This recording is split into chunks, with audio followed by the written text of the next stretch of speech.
अस्सलाम वालेकुम जी, आप देख रहे हैं मुजरिम कौन और मैं शोएब अल्ताफ़ हूँ। नाज़रीन इकराम, एक और इंसानी जान अदम बर्दाश्त की भेंट चढ़ गई। फैसलाबाद में थाना मिल्लत टाउन के हदूद में अदम बर्दाश्त का एक ऐसा वाक़या पेश आया जिसे सुनकर और देखकर रूह कांप जाती है। एक ही जगह पर काम करने वाले दोस्तों के दरमियान हाथापाई इस नौबत तक पहुँची कि एक शख्स अपनी जान से गया। कौन था यह नौजवान, कत्ल किस बात पे हुआ और पुलिस ने मुलजिम को कैसे अरेस्ट किया, ये दिखाएंगे हम आपको आज के मुजरिम कौन। फैसलाबाद में थाना मिल्लत टाउन के हदूद में अदम बर्दाश्त का एक वाक़या एक सानहे की सूरत इख्तियार कर गया, जिसमें एक ही जगह पे काम करने वाले दो नौजवान आपस में किसी बात पे झगड़ा होता है और एक दूसरे को हिट करता है। एक नौजवान जो है उसकी डेथ हो जाती है और दूसरा 302 का मुलजिम बनता है। दो ख़ानदान इसमें उजड़ते हैं। क्या वाक़यात हुए, क्या मुहर्रिकात थे, झगड़े की वजह क्या बनी, ये जानने के लिए हम इस वक्त मौजूद हैं फैसलाबाद में थाना मिल्लत टाउन के अंदर और हमारे साथ मौजूद हैं SHO पुलिस स्टेशन मिल्लत town sub inspector Mazhar Irfan साहब। अस्सलाम वालेकुम सर, बहुत शुक्रिया आपका, आपके वक्त का। बताइएगा कि ये जो कत्ल का वाक़या है ये कैसे पेश आया, पुलिस को इसकी इत्तला कैसे मिलती है और इस पर रिस्पॉन्ड जो है वो पुलिस किस तरह करती है? जी बिस्मिल्लाहिर्रहमानिर्रहीम। ये 10 तारीख की बात है। 9 और 10 की दरमियानी रात कुछ 2-2:30 बजे का ये वक़ूआ है। हमें कुछ 4-5 बजे कॉल आती है 15 पे कि इधर झगड़ा हो गया और झगड़े के दौरान कत्ल हो गया है। सिर्फ इतनी इतला मिलती है। इस पर मैं ख़ुद जाता हूँ मौके पे और मेरे साथ अब्दुस्तार सब इंस्पेक्टर जाता है, जुल्फ़कार SI जाता है। हम मौका पर जाके उसको प्रिजर्व करते हैं, जो SOP है उसी के मुताबिक PFSA को कॉल करते हैं, उधर से तफसील पूछते हैं। तो पता ये चलता है कि एक नौजवान जिसका नाम अब्दुर्रहमान वल्द ग़ुलाम मुर्तज़ा है, वो यहाँ पे बर्तन धोने का काम करता था और जो एक्यूज़्ड है कमर मसीह, वो वहाँ पे झाड़ू वगैरह लगाता था होटल पे। तो दोनों इधर रहते भी होटल में ही थे। रात इनके दरमियान कुछ तू तकरार हुई, मामूली तलख़ कलामी हुई, जिसकी वजह से अदम बर्दाश्त की वजह से इन्होंने बर्दाश्त नहीं रही अब, तो उसने मुक्का मारा है, इसको मार के इसको जान से मार दिया। एक मुक्का एक इंसानी जान ले सकता है, ये भी अपनी तर्ज का एक बहुत अनोखा वाक़या है, क्योंकि यहाँ मारपीट हो जाती है, बुलेट इंजरीज हो जाती हैं, उसके बावजूद भी जो है लोग सर्वाइव कर जाते हैं। क्या इतना पावरफुल था या उसके कोई ऐसे सेंसिटिव पार्ट पे वो मुक्का लगा जिससे उसकी जो है वो डेथ हो गई? जी, वो उसका जो मुक्का था वो सेंसिटिव पार्ट पे लग गया था, इस वजह से उसकी डेथ हो गई है। उसकी ये जो गर्दन की घंटी होती है ठीक इसके ऊपर उसने मारा है और उसकी डेथ हो गई। तो फिर हमने मौका प्रिजर्व करके इब्तदाई तमाम कार्रवाई करने के बाद टेक्निकल ज़राए बरूए कार लाते हुए उसके मोबाइल की लोकेशन ट्रेस करवाई और वो इधर मिल्लत टाउन के एरिया में ही फिर रहा था। तो बाबा चक के करीब से उसको जाके हमने अरेस्ट कर लिया। मदर भाई, ये वक़ूआ करने के बाद वो वहाँ से उस वक्त जो है वो फ़रार हो गया था? जी प्लीज़, उधर से फ़रार हो गया था और उधर से ये जाके, ये ईसा नगरी का रहने वाला है, तो इसकी कोशिश थी कि बस में सवार होके अपने गांव की तरफ चला जाए और भाग जाए मौका से। लेकिन इसकी रातों रात हमने लोकेशन ली है, CCTV लिया, इनमें से 1-2 लड़के जो उसको जानते पहचानते थे उनको साथ लिया, साथ लेके हमने रेड किया और रात ही उसको बाबा चक स्टाफ से अरेस्ट कर लिया। यहाँ पे पुलिस की कार्रवाई इस सेंस में भी काबिल तारीफ़ है कि अगर इसको पुलिस प्रोलॉन्ग करती, लटका देती, मुअख्खर कर देती, तो फिर हो सकता है कि ये शख्स राह फ़रार इख्तियार करता, ये पुलिस की पहुँच से दूर हो जाता और फिर ये मामला उन मामलात की जैसे हो जाता है जिसमें मुद्दई जो है वो बारहा चक्कर लगाते हैं कि जी हमारा मुलज़िम अरेस्ट नहीं हुआ और पुलिस ये नहीं कर रही। लेकिन यहाँ पे सबसे अच्छा जो है क्विक रिस्पांस पुलिस का ये देखने में आया कि पुलिस ने बग़ैर वक्त ज़ाया किए जो है वो मुलज़िम को दबोच लिया। जब इसको अरेस्ट किया गया तो इसने किसी किस्म की कोई मुज़ाहमत की या फिर इसको इतना मौका ही नहीं दिया पुलिस? जी, इसको इतना हमने मौका ही नहीं दिया। ये इसको मौका उधर से पकड़ के उसी वक्त हमने काबू कर लिया था। ये स्टॉप पे खड़ा हुआ था। इसमें IG साहब की जो विज़न है, उनकी बड़ी क्लियर डायरेक्शंस हैं कि 302 और 324 इस मामले हमारी बारहा दफ़ा CPO साहब और RPO साहब की तरफ से हदायत व्हाट्सएप पे आती हैं, फ़िज़िकली वो बुला के हमें बोलते हैं, हुक्म देते हैं कि 324 और 302 इन दोनों में बिल्कुल भी बर्दाश्त नहीं किया जाएगा कि किसी मामले का डिले हो या कोई फायर मारने के बाद अपने घर सो जाए या आराम करे या भाग जाए। तो हमने रातों रात उसको उठाना ही होता है, हमने उसमें डिले नहीं करनी होती। और इस तरह के और भी दीगर मामलात हुए हैं, इस तरह के वाक़यात हुए हैं और मेरी बीइंग SHO CPO साहब की डायरेक्शन के मुताबिक यही कोशिश होती है कि फायर मारने के बाद बंदा अपने घर नहीं बल्कि हवालात में सोए। तीन चीज़ें मदर भाई ऐसी हैं जो जिसके हम विटनेस हैं, टीम मुजरिम कौन जो है वो विटनेस है कि हमें नहीं पता पूरे पंजाब में पुलिस का रिस्पांस क्या है, लेकिन फैसलाबाद पुलिस जो है वो तीन चीज़ें ऐसी हैं। ये आपने बताया 302 यानी कत्ल, 324 यानी इक़दाम कत्ल, और एक तीसरा मैटर है वो ख़वातीन के तहफ़्फ़ुज़ के बारे में फैसलाबाद पुलिस जो है वो बिल्कुल ज़ीरो टॉलरेंस पे जो है वो अमल दरामद करती है। इतना क्विक रिस्पॉन्स शायद ही पाकिस्तान में कहीं जो है देखने में आता हो जितना फैसलाबाद पुलिस क्विक रिस्पॉन्ड करती है इन तीन मामलात में। अच्छा, इसी थाने में हमारे ज़राए के मुताबिक अदम बर्दाश्त की क्योंकि हम बात कर रहे हैं, ये मुलज़िम तो अरेस्ट हो गया, इसको तो ज़ाहिर है अब तफ्तीश के बाद आप आगे पेश कर देंगे। इसी पुलिस स्टेशन में कुछ रोज़ पहले एक और वाक़या भी अदम बर्दाश्त का ही पेश आया, वो ज़रा हमारे नाज़रीन के साथ शेयर कीजिएगा कि वो क्या वाक़या था जिसमें गोलियाँ चल गई थी। जी, एक और वाक़या 3 दिन पहले हुआ था। उसमें जावेद नाम का बंदा है, उसने एक लड़की से शादी करना चाहता था, उसके ताल्लुकात थे। तो उसने लड़की के बाप से बोला कि ये मुझे रिश्ता दें, तो उन्होंने ज़ाहिर है इनकार कर दिया। उन्होंने बोला कि तुम तो पहले से शादीशुदा हो, तो हम तुम्हारे साथ रिश्तेदारी क्यों करेंगे। तो इसी अदम बर्दाश्त के सिलसिला में उसने जाके दरवाज़ा नॉक किया, जाके सीधी सीधी उसको बाप और बेटी दोनों के घुटनों में, ये टांगों में गोलियां मार दी। तो उधर भी ऐसा ही किया, तो वो मौका से फ़रार हो गया पिस्टल समेत। तो उसके घर पे फील्डिंग लगाई, मुखबर मामूर किए कि जैसे ही घर में आता है तो आप हमें बता दें। तो हमारे मुखबर ने फिर बताया कुछ 4.5-5 घंटे बाद उसने कहा जी पिस्टल उसके हाथ में है, अभी अभी घर दाखिल हुआ है, शायद भागने की तैयारी में है। तो उधर से जाके मैं गया था, दस्तार सब इंस्पेक्टर, हमने मौका से उसका पिस्टल और वो बंदा हमने उठा लिया था।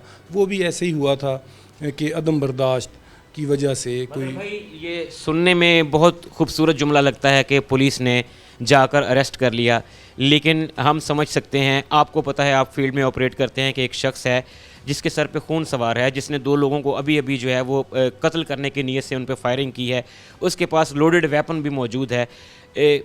बहुत रिस्की काम होता है इस तरह से पुलिस का जाके उसको दबोच लेना और फिर चंद लम्हों के अंदर ही इस तरह के शख्स को, इस तरह के दरिंदे को जो है वो अरेस्ट कर लेना।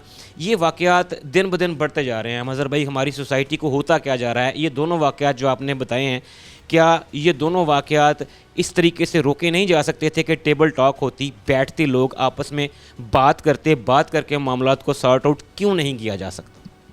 जी, इसमें मेरा अपना जो विज़न है ज़ाती, मेरा और मैसेज भी है कि अपने अंदर जो बर्दाश्त है वो लोगों में ख़त्म होती जा रही है।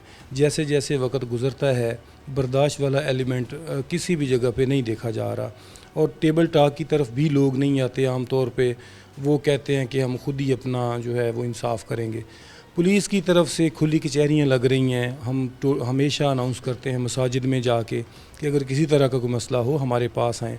और ख़वातीन के लिहाज से वज़ीर आला साहब पंजाब, उनका स्पेशल इनिशिएटिव है कि ख़वातीन के जितने भी मसाइल हैं, इनके इश्यूज़ हैं, कोई इनको हिट नहीं करे। और तो इसको हमारे इधर स्पेशल फोर्स हमने अलहदा लगाई हुई है, जो ख़वातीन के जितने भी केसेस हैं वो विद इन मिनट्स हम हल कर देते हैं। नाज़रीन किराम, थाना जात की सिर्फ इमारतें नहीं चेंज हुई, कम्युनिटी पुलिसिंग का सिस्टम राइज हो गया है। पंजाब पुलिस बदल चुकी है। यहाँ पे अब पढ़े लिखे काबिल अफसरान नशिस्तों पर बैठे हुए हैं। इसलिए बजाय खून खराबा करने के, बजाय मामलात को ख़राब करने के, पुलिस स्टेशन का रुख कीजिए।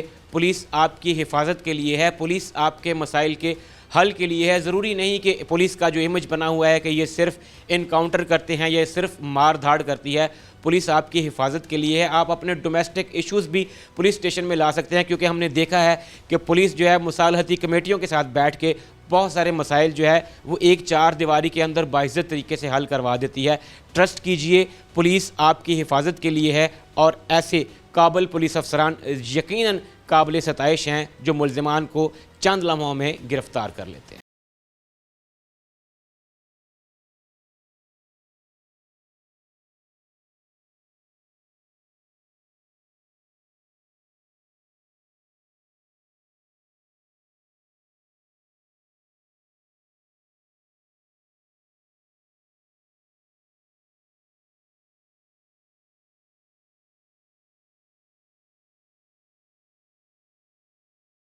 फैसलाबाद में थाना मिल्लत टाउन के हदूद में एक ऐसा वाक़या पेश आया जो हमारे समाजी भाइयों पे बहुत बड़ा सवालिया निशान है। शायद हम दरिंदगी की उस नहज पे पहुंच चुके हैं जहां पे जंगल में खूंखार दरिंदे आपस में तंज करते होंगे कि कहीं हम इंसानों के मुआशरे में तो नहीं आ गए। यहाँ पे एक ऐसा वाक़या पेश आता है जहाँ पे एक मामूली तल्ख़ कलामी, एक तू तकरार जिसे कहते हैं, वो एक ऐसे सानहे में तब्दील हो गई जिसमें एक शख्स अपनी जान से गया। मेरे साथ इस केस के IO investigating officer sub inspector Abdul Sattar मौजूद हैं। उनसे जानते हैं कि ये कैसे वाक़या पेश आया, इसके पीछे मुहर्रिकात क्या थे, मुल्ज़िम कौन था, किस तरीके से उसको अरेस्ट किया गया और ये हमारा मुआशरा जो है ये किस तरफ गामज़न है। अस्सलाम वालेकुम अब्दुल-सत्तार साहब। सर आपका बहुत शुक्रिया आपके वक्त का। बताइएगा ये जो वाक़या एक मर्डर का था थाना मिलट टाउन के हदूद में, कैसे ये पेश आया, कौन था कत्ल होने वाला और कत्ल करने वाला कौन था? ये हमारे इधर हसन चौक है मिलट टाउन में, उसके साथ ही वेलकम टिक्का शॉप है। तो उस पर दो लड़के काम करते थे, एक इधर ईसा नगरी का था, वो क्रिश्चियन है, और एक लुड़का गांव है ननकाना साहब में। वो जो ननकाना साहब वाला है वो बच्चा बर्तन साफ़ करता था और दूसरा जो क्रिश्चियन था वो सफाई करता था। तो किसी बात पे तलखी हो गई, मामूली तलख कलामी पे उसने तू तकरार हुई, तो उसने अपना जो घुंसा है वो उसकी इधर गर्दन के करीब ना ऐसे शारा के करीब या के बाद दिखे 2-3 लगाए उधर। ये जो गले की हड्डी नाजुक होती है, इसके ज़ोर से अगर ज़रब लगाएं तो ज़ाहिर है वो टूटती है और सांस बंद हो जाता है बंदे का। इसी के ऊपर 2-3 मरतबा उसने मुक्का लगाया, जिसकी वजह से वो तो सोच पैदा हो गई है, टूट गया है। ये इसकी अभी रिपोर्ट चली गई है लाहौर PFS में, वो अभी आएगी फिर पता चलेगा कि हड्डी टूटी थी या कोई ऐसा और मसला पैदा हुआ है। ये फिर जब इसको चोट लगी है तो फिर ये मतलब हमारे ज़रा ये बताते हैं कि ऊपर से सीढ़ियों से रोल करता हुआ नीचे भी आया, शायद कोई हेड इंजरी भी हुई हो। नहीं, अभी वो ज़ख्म तो था पीछे सर के पीछे, लेकिन वो अभी PFS से क्लियर होगा। अच्छा अब्दुल साहब ये बताइएगा कि एक शख्स जो एक ज़िला से दूर जो दूसरे ज़िले से जो है वो मेहनत मजदूरी करने के लिए आया हुआ है और दोनों एक ही जगह पे काम कर रहे हैं, फिर क्या तफ्तीश में अब तक क्या सामने आया कि बेसिकली झगड़े की वजह क्या थी? बेसिकली वो मासूम लड़का था, उसकी 17-18 साल उम्र थी। वो जो ननकाना साहब का था वो बर्तन साफ़ करता था। मैंने ये कमर पकड़ा, ये मुलज़म उसका, उसके दरियाफ्त किया तो इतनी मेन वजह सामने नहीं आई, बस मामूली तलक कलामी है तू तो मैं तक। काम की जगह पे काम की वजह से ही जो है इनकी हुई है या कोई इनका कोई और इशू था? नहीं, पीछे कोई ऐसा इशू नहीं है, इसी काम की वजह से इसी होटल में, इसी जो टिक्का शॉप है इधर ही इनकी तलखी हुई है। और फिर ये जब वाक़या हुआ, ये सानहा जब हो गया तो मुल्ज़िम जो है वो उसने अपनी गिरफ़्तारी उसी वक्त दे दी या फिर वो मौका से फ़रार हुआ, आपको एफ़र्ट करके उसको गिरफ़्तार करना पड़ा? जब हमें 1-5 पे इतला मौसूल हुई तो मदर इरफान साहब ऐसा जो हैं उनके साथ हम सब लोग उधर गए हैं, पुलिस मुलाज़िमीन, तो उधर CCTV से देखा और फिर अपने ज़राए से तो इसको पकड़ने के लिए समनाबाद गए हैं, तो उधर से पकड़ के लाए इंशाल्लाह। जब पुलिस को 1-5 पे इत्तला मौसूल होती है तो तब तक ये लड़का जो है ये इसकी जान चली गई थी या ये उसको हॉस्पिटल शिफ्ट किया गया था, ये मौका पे इसकी डेथ होगी? नहीं, इसकी मौके पर डेथ नहीं हुई है, हॉस्पिटल गया है, उधर हॉस्पिटल बेड पे जाके डॉक्टर साहब ने क्लियर किया कि इसकी डेथ हो गई है। तो इसको लेके गए हैं, हॉस्पिटल शिफ्ट किया है और फिर वहाँ पे डॉक्टर्स ने जब चेक किया तो उन्होंने कहा कि इसकी मौत वाक़या हो चुकी है? जी बिल्कुल ऐसे हुआ है, डॉक्टर साहब ने तस्दीक किया है, बेड पे गया है और डॉक्टर साहब ने चेक करने के बाद बताया कि इसकी डेथ हो गई। मुल्ज़िम अब पुलिस की हिरासत में है और क्या ज़ाहिर है जो आप आईओ हैं, इन्वेस्टिगेट करते हैं, तफ्तीश जब करते हैं, आपको क्या लगता है कि मतलब किसी साइकोलॉजिकल प्रेशर में था वो, वक्ती तौर पे उसको गुस्सा था, तो अब जो है उसको नदामत महसूस होती है, उसको पता चला है कि उससे कितना बड़ा जो है वो जुर्म सरजद हुआ है? अभी मैंने उससे दरियाफ्त किया है तो अभी नदामत तो महसूस कर रहा है। इसमें उसने बताया कि बस मुझे रंज था, चंद दिन पहले तलब कलामी हुई है, उसी रंज की वजह से ये मैंने उसी गुस्से में मैंने उसको ये गुस्से लगाए। अच्छा अब्दुल-सत्तार साहब, एक और चीज़ है जो टीम मुजरिम कौन अक्सर जो है वो ऑफिसर से सवाल करती है कि इस तरह के जो बड़े हीनियस क्राइम्स हैं, जान ले ली इसने एक शख्स की, हम देखते हैं कि इस तरह के जो मुल्ज़िमान हैं वो पुलिस मेहनत करती है, उनको अरेस्ट करती है, उनको चालान कर देती है, लेकिन ये ज़्यादा अरसा अंदर टिक नहीं पाते। कहाँ पे जो है वो प्रॉब्लम आती है? क्या मुद्दईआन जो हैं वो बैठ जाते हैं, जो सोसाइटी का प्रेशर होता है सुलह सफाई वाला उसमें होता है, हमारी जो प्रोसिक्यूशन है उसमें, अदालती सिस्टम में कोई ऐसे लूप होल्स हैं कि ऐसे लोगों को जो है वो प्ली मिलती है साल 2 साल मैक्सिमम 4 साल के अंदर अंदर मर्डर जैसा बड़ा जुर्म करने वाला बंदा भी हमें इन्हीं गलियों में इन्हीं शहरों में दोबारा जो है वो फिरते हुए नज़र आते हैं। ये जो हमारे आईजी साहब की इंस्ट्रक्शन है, हमारे सीपीओ साहब की, आरपीओ साहब की, और उन्हीं को मद्देनज़र रखते हुए मेहनत करते हैं। इसी केस में देख लें, अभी पोस्टमार्टम करवाने के बाद फौरी इसका जो पार्सल वगैरह मिले वो डिस्पोज किए हैं PFL से लाहौर में, इधर नक्शा तैयार करवाया। अभी इसका मैंने रिमांड लिया, कल 14 तारीख को रिमांड लेके आया हूँ 4 दिन का। अभी इंशाल्लाह इसकी इंटरोगेशन हो रही है, तो असल में अगर कोई चीज़ ऐसी भी है पीछे इसके तो वो भी मौका सामने आ जाएंगे। बाकी वो मुल्ज़म जो बाकी वापस आ जाते हैं, इंशाल्लाह इस केस में वापस नहीं आएगा। कोशिश पूरी करेंगे कि तमाम जो ऐसे मसले हैं वो सारे हल करके भिजवाएँ, जो कानूनी प्रॉब्लम है वो सारे बिल्कुल मुकम्मल करके भिजवाएंगे इंशाल्लाह। सर साहब, अब क्योंकि हम तकरीबन रोज़ाना की बुनियाद पे जो है वो ऐसे क्राइम्स को रिपोर्ट करते हैं, अपने नाजरीन तक लेके जाते हैं। अभी आपने PFSA का जैसे जिक्र किया, तो ज़ाहिर है आपकी एक लंबी सर्विसेज हैं, आपकी सर्विस हो गई है पुलिस में, आपने मुख्तलिफ़ क्राइम्स देखे होंगे, मुल्ज़िमान से आपका वास्ता पड़ा होगा। जब से ये जदीद टेक्नोलॉजी जैसे ये PFSA है, उसके बाद हमारी वो मोबाइल ट्रैकिंग सर्विसेज आ जाती हैं, जियो फेंसिंग आ जाती है, ये जदीद टेक्नोलॉजी जब से जो है इस पे पुलिस को कमांड हासिल हुई है, अब क्या समझते हैं कि कितना फ़र्क पड़ गया है, कितनी तेज़ी से जो है वो केसेस अब पहले की निस्बत हल होना शुरू हो गए? इसमें कोई शक नहीं है जी, गवर्नमेंट ऑफ पंजाब ने आईजी साहब की स्पेशल सेक्शन पे इसका बहुत ज़्यादा फ़ायदा है। जो तफ्तीश 1 माह में कंप्लीट होनी थी वो अभी 2-3 दिन में मुकम्मल हो जाती है।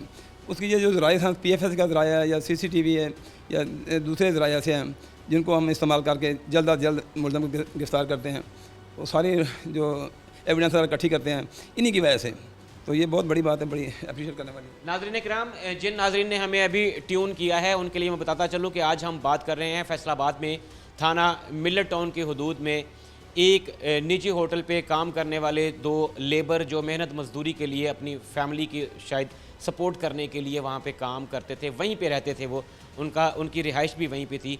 उनका आपस में झगड़ा होता है और ये झगड़ा इस कदर शिद्दत इख्तियार करता है कि इसमें एक शख्स जो है वो अपनी जान से हाथ धो बैठता है। पुलिस को बजरिया 15 इत्तला मिलती है, पुलिस हरकत में आती है। SHO थाना मिलर टाउन और अब्दुल सत्तार साहब जो हैं ये अपनी टीम के हमरा वहाँ पे पहुँचते हैं, शवाहिद इकट्ठे करते हैं और मुलज़िम की अरेस्ट के लिए जो है वो रेड्स किए जाते हैं। मुलज़िम आखिरकार जो है वो पुलिस की हिरासत में है, उसके ख़िलाफ़ जो है एक मजबूत केस भी तैयार किया जा रहा है। नाज़रीन इकराम, बज़ाहिर धान पान से नज़र आने वाले ये पुलिस अफसरान, जिनको अगर पूरे वसाइल दस्तयाब हों तो ये जो घंटों के केस हैं ये मिनटों में हल कर सकते हैं। मैं आपको यहाँ पे ऑफ द रिकॉर्ड एक और बात भी बताता चलूँ कि ये सब इंस्पेक्टर अब्दुल सत्तार साहब, इन्होंने रिसेंटली एक ऐसा हैरान कर देने वाला कारनामा भी सरअंजाम दिया है जिसे देखकर यकीन नहीं आता कि कोई शख्स दिलेरी की इस हद तक भी जा सकता है। अब्दुल सत्तार साहब, एक शख्स हाथ में पिस्टल है और वो रेडी टू फायर हालत में है। सब इंस्पेक्टर अब्दुल सत्तार उस पर चीते की तरह जस्त भरते हैं और उसे अपने काबू में ले लेते हैं। वो क्या माजरा था? वो हमारे इधर 117 जींबे गाँव है दनौला, उधर 2 घर हैं। एक घर है जावेद और उसका भाई अब्बास, 2 रहते हैं। वो दनौला गाँव है, बिल्कुल उसके साथ कब्रिस्तान है, कब्रिस्तान के साथ उनका घर है। तो दूसरे जो है ना वो नदीम साहब हैं, उनका घर है दूसरी गली में। तो नदीम साहब की चूँकि वो जावेद मुल्ज़िम है, उसकी पहले शादी है, उसके 3 बच्चे हैं। तो अभी जो नदीम साहब हैं जिनको फायर लगे हैं, उनसे उनकी बेटी का रिश्ता मांगा तो उन्होंने इनकार कर दिया। तो ये मुल्ज़िम जो अभी जावेद है, इसने दोस्त धांधली से ज़बरदस्ती से रिश्ता लेने के लिए वो उनके घर के बाहर गया, दरवाजे पे दस्तक दिया। वो बाप बेटी बाहर आए हैं तो गाली गलौज करते हुए, बदतमीज़ी करते हुए दोनों को एक फायर मारा और भाग गया। उसके बाद मैंने जो इंस्ट्रक्शन थी महकमे की या SHO साहब की, जो मुद्दइयों की दरख्वास्त आई है 2 अशखास के ख़िलाफ़, 2 भाइयों के ख़िलाफ़, तो मैंने पहले अब्बास को पकड़ा, फिर अपने ज़राए इस्तेमाल करते हुए मैंने वो जो मुखबर हैं वो उधर खड़े किए। जब भी आना तो है इसने अपने घर में, तो शाम तक मैंने तो खड़े कर दिए, करीब 5 बजे तक मुझे फ़ोन आ गया कि अभी अपने घर में दाखिल हुआ है और पिस्टल उसके हाथ में है। तो फिर मैंने अपना महकमा ड्यूटी सारा अंजाम देते हुए तो पहुँचा हूँ। तो हमने पेशा वराना ड्यूटी सारा अंजाम देते हुए, एक्शन करते हुए उसको दबोचा। तो मेरे साथ जवान थे, उन्होंने भी उसको पकड़ा, उसके हाथ से पिस्टल छीना लिया। वही उसने बताया कि यही वो पिस्टल है जो मैंने उधर इस्तेमाल किया है। मतलब आपने जो उसका अटैक करने वाला वेपन था वो भी रिकवर कर लिया और बंदा भी अरेस्ट कर लिया? जी ऐसे ही बिल्कुल, वो वेपन भी रिकवर कर लिया, और वो जो जिसने उधर फायर किए थे, जो दो जख्मी बाप बेटी जख्मी किए थे, उसको भी अरेस्ट कर लिया। नाज़रीन, बात हम कर रहे थे यहाँ पे अदम बर्दाश्त की, और अब्दुल सत्तार साहब के इसी वाक़या में दूसरा बड़ा वाक़या अदम बर्दाश्त का सामने आ गया कि एक शख्स जो धौंस ज़बरदस्ती से ख़ुद शादीशुदा है और एक कंवारी लड़की के रिश्ते का तलबगार था, उसके घर पे जाके जब उसके वालिदैन ने इनकार किया तो उसने जान लेने की नीयत से सीधी फायरिंग उस पर कर दी और फ़रार हो गया, जिसको फील्डिंग की सेट की गई पुलिस की जानिब से अब्दुल सत्तार साहब की टीम की। और जब इन्हें पता चला कि वो शख्स मुसल्ला घर में एंटर हुआ है तो इन्होंने उसको धर दबोचा। यहाँ पे फिर हमारे लिए सोचने का मुकाम है, हम अपने रोज़मर्रा के रवैयों में किस तरफ गामजन हैं? क्या हमारे अंदर बर्दाश्त इस हद तक ख़त्म हो चुकी है कि हम इंसान कहलाने के लायक नहीं? हमें अपने रवैयों में अपनी रोज़मर्रा ज़िंदगी में ठहराव लाना होगा ताकि एक पुरअमन मुआशरा तश्कील दिया जा सके।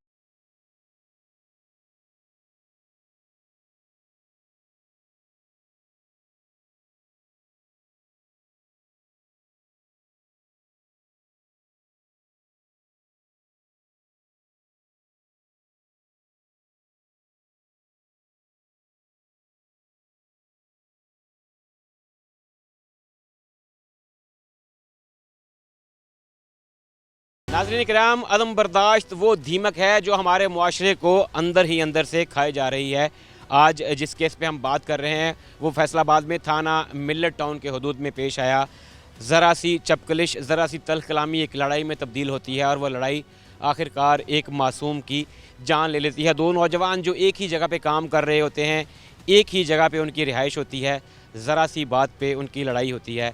एक नौजवान दूसरे के मुक्का मारता है और उसकी जान चली जाती है। मेरे साथ मुद्दई मुकदमा भी मौजूद हैं, उनसे बात करते हैं। अस्सलाम वालेकुम सर, बताइएगा अपना नाम और उसका रिश्ता क्या है कत्ल होने वाले शख्स से आपका?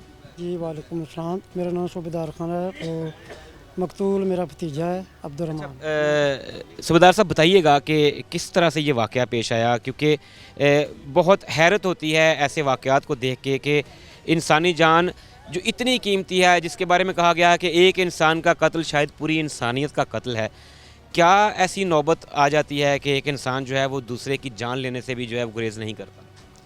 ये दोनों इधर काम कर रहे थे, कोई मामूली तलखलामी इनकी पहले भी हुई है, अभी भी हुई है, तो वो दरिंदगी पे उतर आया। देखना अदम बर्दाश्त की वजह से एक जवान बेज़र बच्चे की उसने जान ली है, मुक्के मारे हैं, ठुड्डे मारे हैं, तो ये मुआशरे में तकरीबन बहुत अदम बर्दाश्त हो गई है। अपनी उम्र कितनी थी आपके भतीजे? 17 साल उसकी उम्र है, जवान बच्चा है अभी। बच्चा है अभी। कितने इसके बहन भाई कितने? ये पाँच भाई है, बहन नहीं है इनकी। इनकी बहन नहीं है। और ये अपने बहन भाइयों में किस नंबर पे था? चौथा नंबर था ये। सबसे छोटे से बड़ा था ये, और अपने वालिदैन को सपोर्ट करने के लिए, घर को सपोर्ट करने के लिए मेहनत मजदूरी करने दूसरे डिस्ट्रिक्ट से आया हुआ।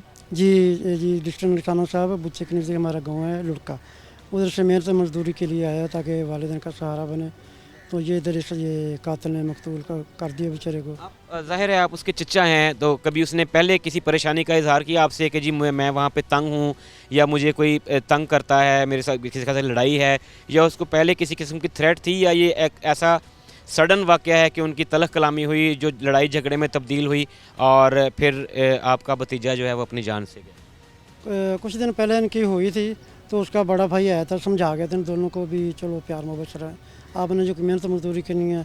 वो भी समुद्री साइड का था और ये भी ननकाना साहब से आया था, तो इनकी ये उसने उनको जी ठीक है चलो, लेकिन फिर यकदम उसको फिर क्या ख्याल आया है, दरिंदगी पे उतरा है और बच्चे को मकतूल किया, उसने कत्ल किया और बेजा। कैसे किसी कोई आला कत्ल इसने इस्तेमाल किया या फिर सिर्फ वो मुक्के मारे उसको, और किस तरह से? गला बहुत नाजुक होता है, उसने इसी पे वार किया है, कोई ठुड्डे भी मारे हैं उसके लगे हुए पेट पे जो अंदरूनी चोटें होंगी, लेकिन बेसिकली मेन उसके जो गले पे लगे। हमें जो पता चला है कि ये फर्स्ट फ्लोर पे इनकी आपस में लड़ाई हो रही थी, वहाँ पे इनकी लड़ाई हुई है, और जब इसने इसको मारा है, इसके गले पे वार किया है, तो ये वहाँ से फिर नीचे गिरा भी है सीढ़ियों के ज़रिए। ये उधर ही फ्लोर ही है, उसी पे सीढ़ियों के करीब ही कुआ हुआ है जी, उसी पे उधर गिर गया, सीढ़ियाँ थी ये। अच्छा, जो जाहिर है एक जगह पे काम करने वाले जब दो शख्स हैं तो फिर और लोग भी होंगे। जिस वक्त इनकी लड़ाई हुई है तो मालिकान में से उस होटल के ऑनर या बाकी जो वर्कर्स हैं, किसी ने इनके दरमियान में आने की कोशिश नहीं की, या फिर ये ऐसा सडन हुआ कि किसी को संभलने का या समझने का मौका ही नहीं मिला? ये होटल की क्लोजिंग थी उस वक्त हो रही थी, तो सब लोग अपने में कामों में थे, इसके दो चचे भी आए थे समझाने के लिए, वो भी बैठे थे। बस इसने यकदम ललकरा मारा है और वार कर दिए हैं। लोगों के बच्चों दूसरे लोग के आने तक इसने वो वार कर दिए, बच्चा नीचे गिर गया है, मतलब उसकी वो अस्पताल जाते हुए डेथ हो गई सर। हॉस्पिटल जाते हुए उसकी डेथ हो गई। अब ज़ाहिर है वालिदैन सदमे में होते हैं। आप चचा हैं, अभी उसके बड़े हैं, क्या कहेंगे आप? क्या एक्सपेक्ट करते हैं जबकि अब हिरासत में ले लिया है पुलिस ने मुलजिम को, तो क्या आप इसके ख़िलाफ़ जो है वो सख्त कार्रवाई का मुतालबा करेंगे या कुछ सॉफ्ट कॉर्नर रखेंगे कि ऐसे दरिंदे को जो है वो सुलह सफाई के बाद छोड़ने की इजाज़त दी जाए ताकि ये किसी और के ऊपर ऐसा अटैक कर सके? ये ऐसे लोगों को सख्त सज़ा होनी चाहिए मुआशरे में, ताकि इंसाफ हो, लोगों को पता चले कि इधर इंसाफ होता है और मुलजमान को सज़ाएँ होती हैं। तो ये हमारे असद साहब और उनकी टीम ने बहुत सख्त मेहनत की है और मुलजिम को बर वक्त इन्होंने पकड़ भी लिया है और हमारे साथ अच्छा तावन किया है सारे मामलात में, पोस्टमास्टर में, FIR में। इनकी टीम को बहुत शाबाश हमारी तरफ से, इन्होंने हमारे साथ बहुत अच्छा तावन किया है और ताकि मुलजिम जल्दी जल्दी गिरफ़्तार हो गया, वरना ये मसला और बन जाता हमारे। ज़ाहिर है ये फ़रार होने के चक्कर में था, पुलिस ने इसको एफिशिएंटली जो है वो पकड़ा है। बाकी जो भाई हैं इसके, ये क्या काम करते हैं? क्या वो भी इसी तरह मुख्तलिफ़ शहरों में मेहनत मजदूरी करते हैं या अपने भाइयों में सिर्फ यही वो था जो दूसरे ज़िले में आया हुआ था? इसके दूसरे भाई भी, एक और बड़ा भाई वो भी करता है, वो मिल में काम करता है। ठीक है जी, तो ये ऐसे ही है। वालिद इसके हयात हैं? जी वालिद हयात हैं, वो उधर गाँव में ही हैं। क्या काम करते हैं? उनकी बस कोई खेती बाड़ी है थोड़ी बहुत, वो ज़िम्मेदार करते हाँ ज़िम्मेदार करते हैं। हैं।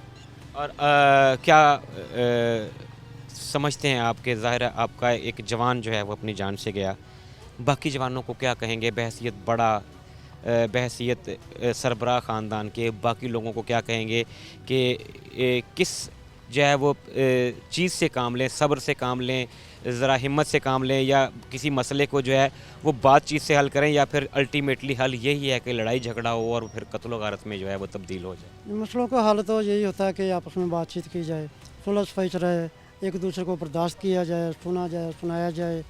अगर ऐसा हो जाए तो फिर ये ऐसे वाक़यात नहीं होंगे। आप समझते हैं कि ये जो होटल मालिकान हैं, अगर ये पहले जब इनकी लड़ाई हुई थी, ये दरमियान में इंटरवीन करते, ये आते, ये दोनों को बिठा के समझाते, थोड़ा सख्ती से समझाते, तो इस साने से जो है वो बचा जा सकता?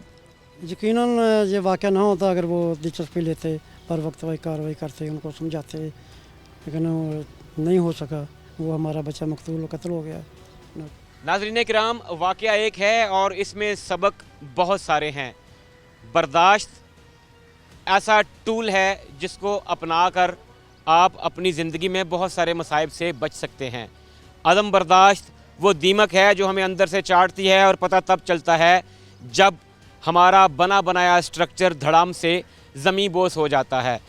ऐसे वाक़यात में होटल मालिकान जो कि इस स्पेसिफ़िक केस में अगर इनके दरमियान में सुलह सफाई करवाते, इनको बिठाते, टेबल टॉक करवा देते, तो हो सकता है ये सानेहा रूह पज़ीर ना होता। हो सकता है कि अगर ये नौजवान बर्दाश्त से काम लेते तो इस नौजवान की जान बच जाती। और दूसरा, जो अभी एक 302 के केस का मरकज़ी मुलजिम है, पुलिस की हिरासत में है और अनकरीब वो जेल में चला जाएगा। 2 ख़ानदान मुतासर हुए एक ज़रा सी अदम बर्दाश्त से। हमारे रवैयों में बर्दाश्त इस कदर ज़रूरी है कि ये बहुत सी नस्लों को, बहुत से ख़ानदानों को तबाही से बचा सकती है। नाज़रीन, एक ही जगह पे काम करने वाले 2 कोलीग्स के दरमियान ऐसा क्या होता है कि उनका लड़ाई झगड़ा कत्लो गारत गरी तक जा पहुंचता है। एक नौजवान दूसरे पे अटैक करता है और वो अटैक जानलेवा साबित होता है। एक इंसान अपनी जान से जाता है तो दूसरा 302 का मरकज़ी मुलज़म बनकर हवालात में पहुंच जाता है जो अंडर ट्रायल है। हम इस वक्त पुलिस स्टेशन में मौजूद हैं। Incharge investigation sub inspector Najmul Hasan साहब हमारे साथ मौजूद हैं, उनसे मज़ीद जानते हैं। अस्सलाम वालेकुम सर, बहुत शुक्रिया आपके वक्त का।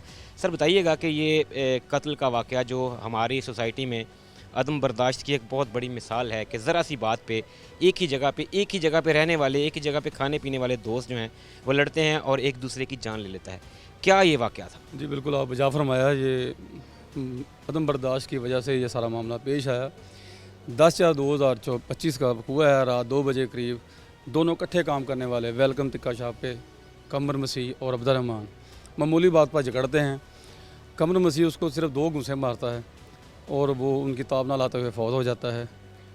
15 पे कॉल चलती है, उस वक्त तो ये ब्लाइंड होता है। 15 कॉल के बाद मकामी पुलिस टेक्निकल वसाइल को बरूक लाते हुए CCTV की मदद से उस बंदे को ट्रेस कर लेते हैं और विदिन 1 आवर इसको गिरफ्तार कर लेते हैं। ये मुलजिम जो है ये हरकत करने के बाद, ज़ाहिर है अटैक करने के बाद, और ये फ़रार होने की कोशिश करता है, वहीं से मौका से इसको अरेस्ट कर लिया जाता है, ये फ़रार होने की कोशिश करता है, कहीं दूर से जाके पुलिस इसको हिरासत में लेती है। नहीं, इसको बाबा चक ये चला जाता है, उधर अपने उसके दोस्त होते हैं उनके पास चला जाता है। वो इन्फॉर्मेशन रात 2, 2:30 बजे, 3 बजे हमने इन्फॉर्मेशन इकट्ठी करते हैं, करके उसको बाबा चक गिरफ्तार कर लेते हैं जाके। नजीब साहब, हमारी ज़िंदगी में ज़ाहिर है आपकी एक लंबी सर्विस है, पुलिस में आप बहुत अरसे से हैं, आपने अपने करियर में बहुत सारे वाक़यात देखे होंगे, लेकिन अब टीम मुजरिम कौन रोज़ाना की बुनियाद पर तकरीबन ऐसे हम वाक़यात रिपोर्ट करते हैं जिसमें पहले होता था कि एक मर्डर जो है वो पूरे इलाके में सनसनी फैल जाती थी कि कत्ल हुआ है, और बहुत देर तक वो ज़ेरे बहस रहता था। अब ऐसा लगता है जैसे एक मामूली वाक़या है, किसी इंसान की जान ले लेना किसी के लिए कोई मान ही नहीं रखता। इसकी बेसिकली वजह क्या है? बेसिकली वजह यह है कि अब तो ये पहली तो बात यह है कि हर बंदा अपनी अना का मसला बना लेता है। दूसरे नंबर पे ये जो बच्चे हैं, छोटे बड़े, बहुत सारे मामलात ऐसे हैं, ये आइस वगैरह का नशा जो करते हैं उसमें उसकी वजह से तमीज़ नहीं रहती उनको। ये इकदाम ऐसे कर रहे हैं, ये वारदातों में शामिल हो रहे हैं, ये बर्दाश्त नहीं करते, और ये आम ग्रुप बने हुए हैं, बुरी सोसाइटियाँ हैं, बुरियाँ सोबतें हैं। मैं भी वालिद हूँ, वालिदैन जो हैं बच्चों की अपना मकामी प्रॉपर जो है उसकी पता जो ही नहीं करते, उनके देखभाल नहीं बच्चों की। तरबियत में ज़ाहिर है हम बहसीत वालिदैन जब बात करते हैं तो हम कहते हैं कि हमने अच्छे स्कूल में डाल दिया, हमारी ज़िम्मेदारी ख़त्म हो गई, हम उनको टाइम नहीं प्रॉपर दे पाते, शायद उनकी हमारी तरबियत में हमारा अपना कसूर भी इसमें ज़्यादा। बिल्कुल जी, 100%। हम ये बच्चों का पता ही नहीं करते, बच्चे हमारे किधर जाते हैं, क्या करते हैं, क्या नहीं करते। फिर उनके ग्रुप बने हुए हैं, सोसाइटी में बैठते हैं 20-20 ग्रुपों का। अभी मैं मदीना टाउन से चेंज होकर आया हूँ, रात 2 बजे, 3 बजे 18-18, 20-20 ग्रुप, ये चाय फजाए, उधर मुख्तलिफ कैफ़े बने हुए हैं, वहाँ बैठे हुए हैं, ये सिगरेट पी रहे हैं, छोटे छोटे बच्चे वेस्ट लिए फिर रहे हैं। वालिदैन को भी चाहिए अपने इसमें खसूसी तवज्जो पार्ट अदा करें। बाकी अच्छे स्कूलों में दाखिल करा देना, अच्छी गाड़ियाँ दे देना, यही जिम्मेदारी नहीं है उनकी, उनका बाकायदा पता करना चाहिए। इस स्पेसिफिक केस में जिसकी हम बात कर रहे हैं, इसमें मुलजिम के ख़िलाफ़ जो है वो एक मजबूत केस फाइल होगा कि जिससे इसको करार वाकई सज़ा मिल सके। हाँ जी, बिल्कुल जी, इंशाल्लाह ताला माँ का लाल ख़त्म हुआ है, उसका घर तबाह हुआ है, ये 100% 100% सज़ा होगा जी। अल्लाह की मेहरबानी से काफ़ी सारी शहादतें हैं हमारे पास वहाँ मौजूद हैं, और मकामी सियासी जो होटल के हैं दरिया हमले में लाई गई है, उसमें काफ़ी सारे सबूत इकट्ठे किए हैं। उसके अजीज़ भी बैठे हुए थे, वो भी शहादत तो मौजूद हैं। इंशाल्लाह ताला ये मुकदमा 100% चलान होगा, सज़ा होगा अल्लाह की मेहरबानी से। सज़ा होगा। अना की जंग में हम जीत तो गए, लेकिन फिर उसके बाद बहुत देर तक निढाल रहे। नाज़रीन किराम, टीम मुजरिम कौन और पुलिस अफसरान दोनों का ये मुश्तरका ख़याल है कि अगर आपकी ज़िंदगी में ठहराव है, आप टेबल टॉक के ज़रिए, बातचीत के ज़रिए मसाइल को हल करते हैं, तो बहुत सारे प्रॉब्लम्स ऐसे हैं जिनसे बचा जा सकता है। जैसे कि इस केस में 2 दोस्त मामूली तल्ख़ कलामी पे आपस में झगड़ते हैं और एक इंसानी जान ज़ाया हो जाती है, एक घर का चिराग बुझ जाता है, और दूसरा कत्ल जैसे कभी फेल का मुलजिम बनकर अब अंडर ट्रायल है। 2 ख़ानदान मुतासर होते हैं। यही अगर बातचीत की जाती, मसाइल को हल करने की कोशिश की जाती, तो इस सानहे से बचा जा सकता था। यहाँ पे इंचार्ज इन्वेस्टिगेशन साहब ये बात भी डिस्कस कर रहे थे कि हम बहसीत वालिदैन अपने बच्चों पर नज़र रख कर अपनी ज़िम्मेदारी अदा कर सकते हैं, हम तरबियत को बेहतर बनाकर अपनी ज़िम्मेदारी अदा कर सकते हैं। हमें नज़र रखनी चाहिए, जैसे कि एक कॉमन सेइंग है कि खिलाओ सोने का निवाला और देखो शेर की आंख से। अगर आप अपने बच्चे की तरबियत कर रहे हैं तो फिर देखिए कि वो किन लोगों में उठता बैठता है, उसके मशागिल क्या हैं, वो अपने पैसे कहाँ पे ख़र्च करता है, और आप उसे जो पैसे देते हैं उनका वो ख़र्च किस जगह पे कर रहा है। ये वो चीज़ें हैं जो बुनियादी हैं, जिनकी बेस पर हम एक बेहतर और पुरअमन मुआशरा तश्कील दे सकते हैं। नाज़रीन, आज के मुजरिम कौन में हमने आपको दिखाया कि किस तरह फैसलाबाद में थाना मिल्लत टाउन के इलाके में ज़रा सी तल्ख़ कलामी, एक झगड़े, और वो झगड़ा आखिर एक इंसानी जान के इख्तिताम पे ख़त्म हुआ। हमारे रोज़मर्रा ज़िंदगी में बढ़ता हुआ स्ट्रेस, टेंशन और अदम बर्दाश्त हमारे यहाँ बहुत से जराइम की जड़ बनती जा रही है। टीम मुजरिम कौन अपने नाजरीन से इल्तमास करती है कि अपनी ज़िंदगियों में ठहराव पैदा कीजिए, अपने रवैये में बर्दाश्त को जगह दीजिए ताकि ऐसे जराइम से बचा जा सके। शुएब अल्ताफ़ को टीम मुजरिम कौन के साथ दीजिए इजाज़त। अल्लाह हाफ़िज़।